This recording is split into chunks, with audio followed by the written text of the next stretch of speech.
She asleep? Yes, fast asleep. How do you feel about it now that we're on our way? Oh, you're right, Dad. Certain? I am now. I suppose I was just keeping her in San Francisco, hoping against hope that one day the doctors would come up with some miraculous cure. Oh, she'll love your ranch. She'll be happy there. I've got to face it, Dad. That's all we can do for her now.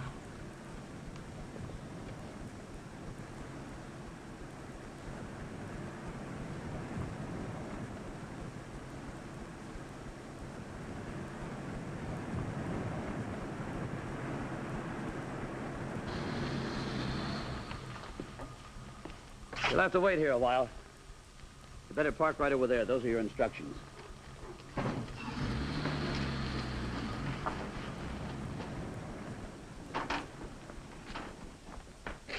What's going on? You got yourself a front seat to something you're not going to forget so quick. See that hill? You'll see it light up like you never saw light before. Any minute now, they're going to test an atomic bomb. Dad, let's turn back. Wouldn't get very far. Ought to go off any minute now. But what about Vivian? She'll be terrified. It'll be just like fireworks for her. She doesn't know what it means. We'll be the ones who'll be frightened.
Well, is it like you thought it would be? Of course it is, Grandpa, but much, much better. Well, there's another surprise for you. A pony. Grandpa, would you let me ride him? Well, sure, he's yours. Can you ride? No, Grandpa, but I can try. Well, you go on then.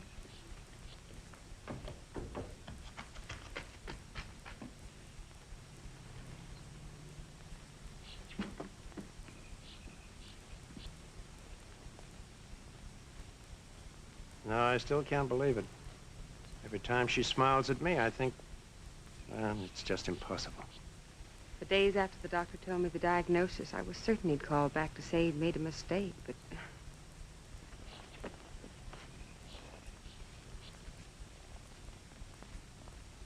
Touch him gently with your heel. How long before she'll have to stay in bed? He couldn't say exactly, but in a few months she'll be too weak to get up. Mr. Vernon? Yes? My name is Ashley. Hello. I came down to see you last week, but they told me you were in San Francisco. That's right. What can I do for you, Mr. Ashley? I wonder if you'd be interested in selling your ranch. I'm afraid you came at the wrong time. This place is giving a deal of pleasure to a little girl, and at this moment, I wouldn't dream of giving it up. Well, it isn't a matter of giving immediate possession. We have options on the land from here all the way down to the river. But we would like a hold on your place, in case of possible expansion later on. Expansion for what? Oh, I thought you knew. The whole town's talking of it. Well, I just got in an hour ago. Oh, I see. Well, I work for the Atomic Energy Commission. They're going to build a plant here. Grandpa, am I doing all right? Just fine. This is the little girl I was talking about. Hello there. Take her out again. All right, Grandpa. Well, since you've been away and this is all new to you, naturally you'll need some time to think it over. Maybe it'd be better if I call back again in a day or so. I'm afraid the answer would still be the same. I'll call anyway. Goodbye. The atomic bomb. Isn't there enough unhappiness in the world without that? And now they want to bring it here. I'm sorry, Alice. I just don't want to be reminded of things like that. Maybe I'll go into town, see what the other fellas have to think about it. I suppose I should bring Vivian in for a rest. But I haven't the heart to stop her when she's having so much fun. Let her enjoy herself while she can. In 3 months, this place will be a boom town. Sure, there'll be problems, but there'll be advantages for every one of us. How much is your place worth right now?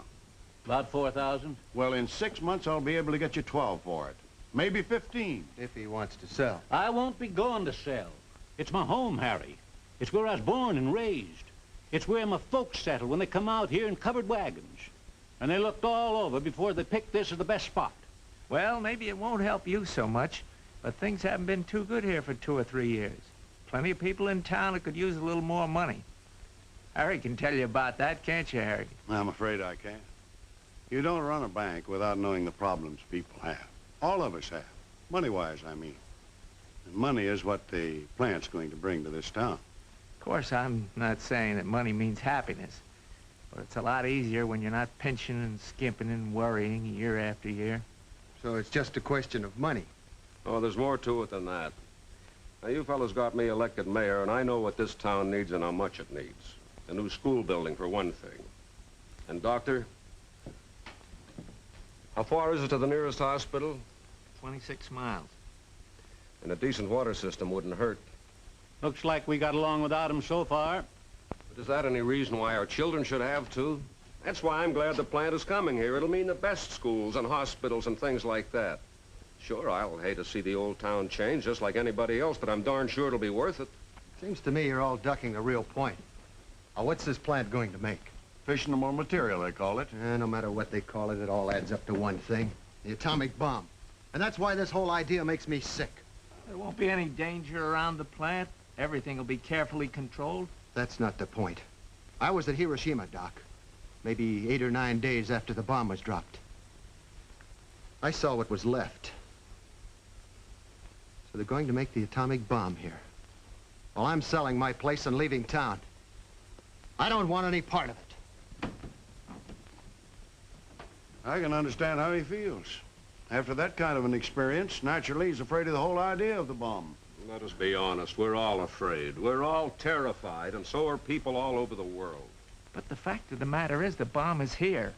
Now that it's been invented, we just can't stick our heads in the sand and pretend that it doesn't exist. And say what you like about it. Having the bomb is pretty good insurance against an attack by an aggressor. John, you've been very quiet. How do you feel about this? Well, I was listening. I only heard the news about an hour ago, and I don't like to make up my mind in a hurry. Have you made it up now? Yes, I think I have. I agree with a lot you fellas have been talking about. But the bomb's been invented, and there's nothing we can do about that. The point is, do we want it here? Harry says the plant will bring money into the town. Well, that's fine, of course. We can all use a little more money. I know I can. Farrell says it'll give us new schools and a hospital and so on. But where will all this come from? From the atomic bomb. And the atomic bomb, no matter how thin you slice it, is simply a machine for killing people. Yeah. My folks came here about the same time yours did, Tim. That's right. Maybe today it isn't as big a town as they dreamed it would be. It probably isn't as rich a town. All we did was grow our crops and raise our cattle. But at least we never tried to make any money out of other people's unhappiness. No. Some of you are worrying that the town will change. I'm worrying about the people who live in this town. What sort of people we will be after we grow rich on the atomic bomb. With our schools and hospitals that we know one day will have to be paid for with other people's lives. Yeah. That's the change I'm worrying about. I don't think it's worth it.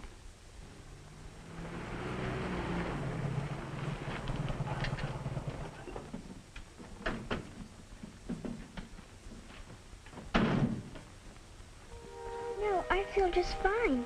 Really, I do. No headaches, No dizzy spell? You must tell me the truth, you know. If I do, you'll keep me in bed and won't let me go out and play with the pony. I'm all right.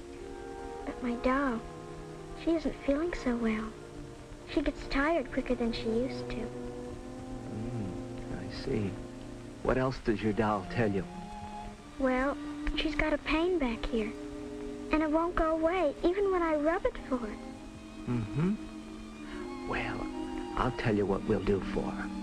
You take her out in the morning to play with the pony and everything. But afternoons, I want you both to come back to bed. How's that? Okay. Now, both of you get some sleep. Okay. God bless you, darling.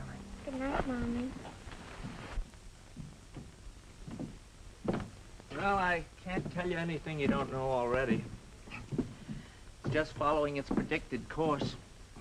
Will there be much pain? Not yet. Not for some months. But the end's inevitable. Unless... Unless what? I suppose they talked to you about the possibilities of an operation? They said the chance of success would be 1 in 1,000. We thought it over very carefully. It was a tough decision to make. With a gamble like that, what right did we have to cut off what little chance she has left? Someday the chances will be better. Someday we'll have learned enough. It'll be too late for her. Things like this in the world, and they have to invent the atomic bomb. I suppose that's why I sounded off so yesterday. Maybe I shouldn't have. Oh, I'm glad you did. I intended coming over here tonight even if you hadn't called me about Vivian. You got me thinking. It was good for me. You know, up to now, I kept thinking that everything science did was good. My training, I suppose. Now I'm not so sure. Other fellas are thinking, too. You know, John, I think if you were to take a vote right now, the town would be against having the plant come here at all. Are you certain? I talked to a lot of people today. Then what are we going to do about it? Do about it? Well, sure. If you think a thing is wrong, then you've got to do something about it. Well, what can we do about it? I don't know. But that's what we're going to find out.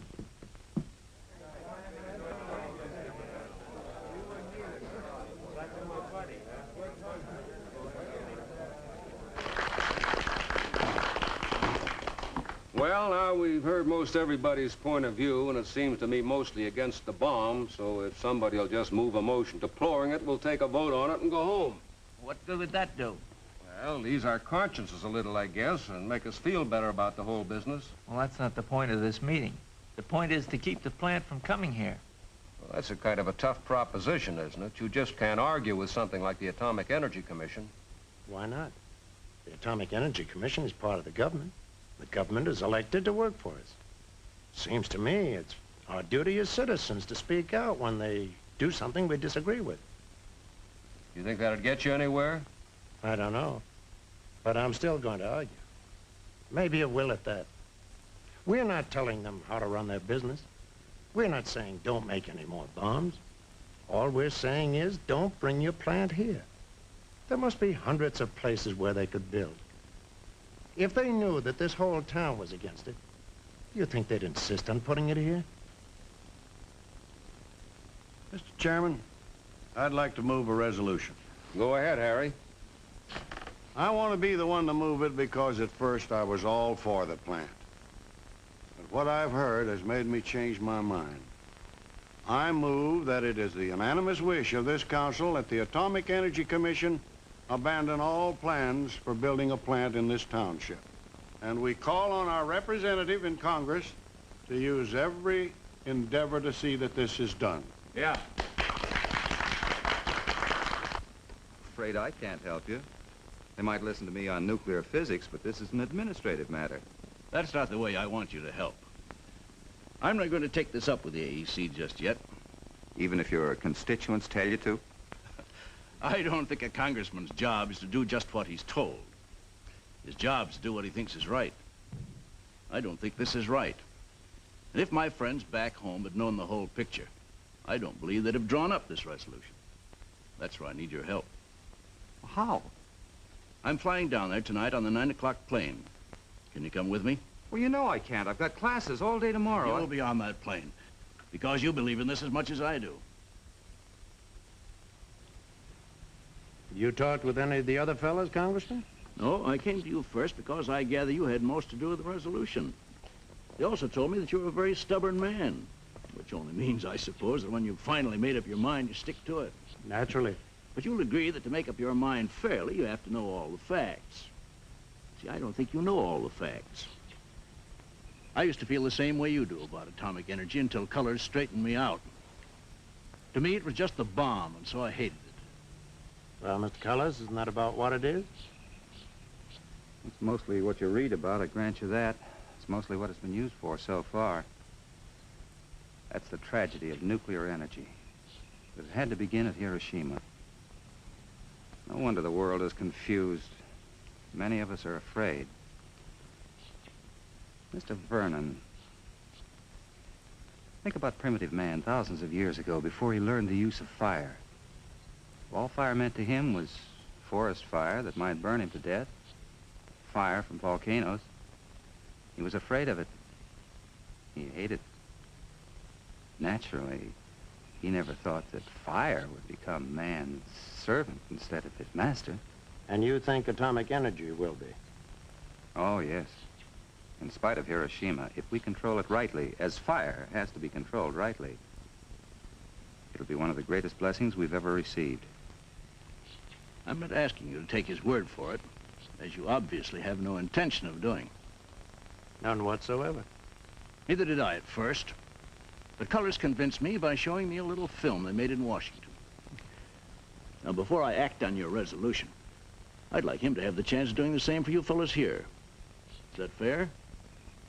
Yes. That's fair enough, Congressman. So far in this film, you've seen demonstrations of atomic energy at work as a force for good in industry and agriculture. Now we go on to a more dramatic use of this God-given force. This girl is suffering from one of mankind's most dread diseases, cancer. She has cancer of the thyroid gland. A few years ago, this would have meant her case was hopeless. Now she has a chance. That glass looks like it has plain water in it, but actually it contains hope. Hope in the form of a radioactive iodine solution. Now, most people know that iodine is used in treating thyroid, but let's explain where this radioactive business comes in. Here we see the young lady on the examination table. Suppose, instead of the radioactive solution, she'd swallowed a tiny wristwatch. Then, if you could listen closely enough, you could hear a ticking in her throat. In the same way, a little bit of atomic energy in the solution she drank is now sending out signals from her throat. These signals are being picked up by the apparatus suspended over her neck, and so provide a new and tremendously valuable guide to the doctor in his efforts to help the girl. Now take a look at this instrument. It doesn't seem very interesting, but believe it or not, you're seeing a bunch of atoms drawing their own picture. Every tick of a radioactive atom causes a pin in the instrument to jiggle as it passes over the chart. Let's see it in action. This gentleman may have cancer of the thyroid gland. He's drinking the same kind of iodine solution the young lady drank. And just as it did in her case, the iodine concentrates in the cancer tissue. Then the atoms go to work and draw their own picture. And so the doctor has a record of the exact location of the cancer, which he could obtain in no other way. Another use of atomic energy as a tracer is in brain surgery. Work is being done in the use of radiophosphorus for the detection and exact location of brain tumors. And the accuracy of the information that this new method supplies is leading to revolutionary results.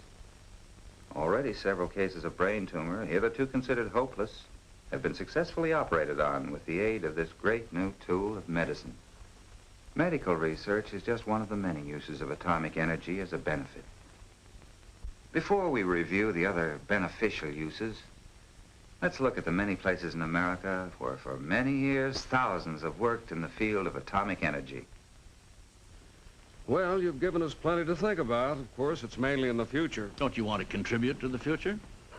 Now you're needling me about the resolution. Of course I am. That's what I'm here for. Good night, Congressman. Good night. Good night, Tim. When's the next meeting of the council? Tomorrow. I think I'll stop over. Maybe you fellas will consider it again. Maybe. Radiophosphorus is a tracer. Tell me more about that. Well, there's a surgeon in Boston using it with some kind of a Geiger counter to locate the exact spot of the brain tumor. Has it been successful?